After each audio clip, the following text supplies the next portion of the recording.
We've been hearing so much about partnerships, including from Harald Solberg just recently. Here is what a partnership looks like.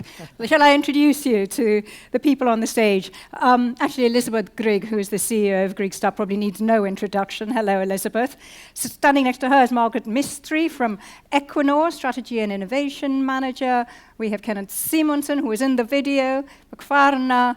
Next to her is Tamara de Gruyter from Wärtsilä, Sophie Hebelsdorf from DFDS, and Egil Boyum from Aker Solutions. Welcome to you all. So I have a question. What if it's all too good to be true, right?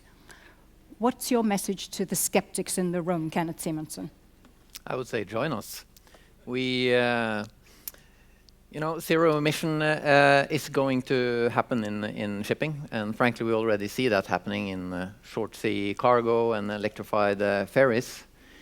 So I think it's more a question of what kind of zero emission solution we're looking at. And in this particular initiative, in the Zeeds initiative, we have used proven solutions. We are putting together known technologies in new ways, though, and in a new environment. So further developments will be required, and we don't have all the answers. We don't have all the expertise. So we will invite others to join us and make this happen. Okay. So, Sophie, you've called on regulators, governments to provide more regulations, to provide more incentives, but ultimately it's the consumer who pays, right? Do you think the consumer is willing to pay more for zero emissions shipping? We don't think that the consumers should pay for the green solutions. We think that the regulators should create a level playing field where the cost of energy reflects the actual cost on society and the environment. So we want the premium should be on the polluting areas and not the green ones. So we want the regulators to give us this opportunity and support this, so innovation and collaboration will be beneficial for us all. Okay. So is this viable, do you think, Elizabeth Grieg, as a ship owner, to launch something like this without subsidies, without government support? Somehow, I think it's the wrong question. What's the right question? No, because I don't think that we as business or as human beings on this planet have the luxury of waiting for new regulations or for better margins, for that matter. I think we have to start right now or yesterday. And we have to work smarter, we have to develop new technology, we have to work together in order to find new ways ahead. Because we have we feel the sense of urgency. I mean, we have 11 years to reach the 17 SDGs of the UN, and we have to act now. So what came to my mind was that it's two SDGs I would mention that I think is important in this context, and that is number 9 about innovation. We have to develop new solutions, and we have to put much more effort on innovation. And then maybe the most important SDG, which I think is number 17, about collaboration. We have to form partnerships like this, together with our governments and together with the whole industry, in order to meet the demand for the future. So these partnerships don't just happen, do they, Egil Boyum? Why has this happened now? Why here? Why now? It's happening here because Scandinavia has a 1,000-year tradition of harvesting the ocean. You have fishing, you have shipping, trading, and now also we produce oil and gas and other energies from the ocean or below the ocean. So we have a knowledge base in Scandinavia that is superb to attack these coming questions that we have about creating technologies for zero emission. And why is it now? Well, obvious. I mean, there is a movement. There is a growing public opinion. It will definitely turn out in their consumer patterns. But most of all, the youngsters, they will take over.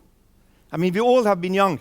And you know, sooner or later they will take over. They will set the scene. Alas. They will demand a different mix. And Aker Solutions and the rest of us, we want to be part of creating technologies and solutions for zero emission to meet the demands of the coming generations. So, okay, talk to us about the collaborative process, Tamara. There's been clearly this partnership, many different parts of the value chain brought together. It must have given rise to some challenges, right? definitely it gave challenges. And I think the biggest challenge, if I may say, was maybe not when we started the collaboration, but to find partners to collaborate with. We are all doing our own things in our own industries, in our own businesses, and we'll talk about collaboration, but it was not so easy to find partners. So we're very happy to find this group of reputable companies to work together with us. And I would like to echo what you said, let's join more companies join us. Once we started the collaboration... So there's an invitation to all That's of you. an open invitation. And I think once we started the collaboration, then it actually went smooth. Because yes, we come from different areas, from different backgrounds, different competencies. So it was great working together as a team, bringing all that knowledge to the table to get this result. Haven't you had any arguments at all? Like what kind of fuels? There's no agreement on... Yes? What kind of fuels are you going to be offering? Kenneth? Right now, we in the example we've shown here, we've used ammonia, but we're fuel agnostics. You're fuel agnostic. Yeah, I think we have a solution that can accommodate the various types of fuels. And in the pictures we've shown here, ammonia and hydrogen, but it could be something else as well.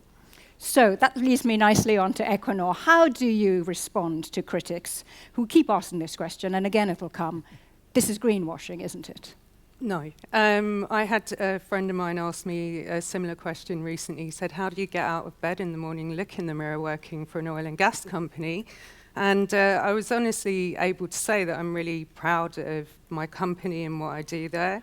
Like the rest of the world, you know, Equinor and all the other companies here and in the conference are in the middle of a great transition.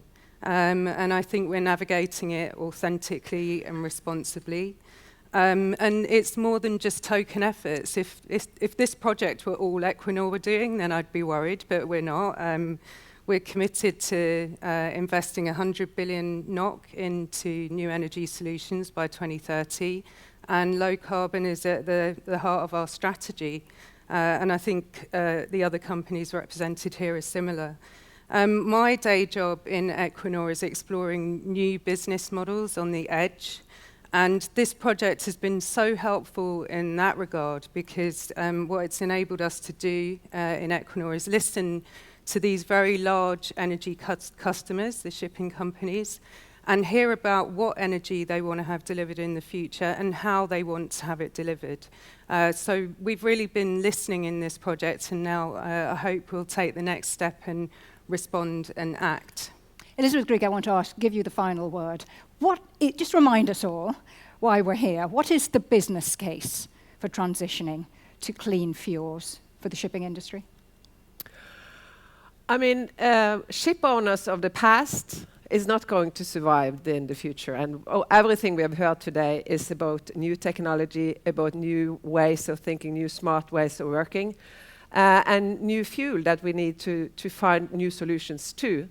And I think the winners will be those that are forming partnerships like this and are being able to, through consistent work, be able to find new solutions and be the winners of the future.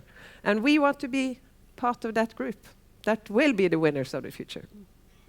What a lovely answer. Elizabeth Grigg, Margaret Mystery, Kenneth Simonsen, Tamara de Groot, Sophie Heibelston, and Egil Boyum. Thank you so very much for joining us.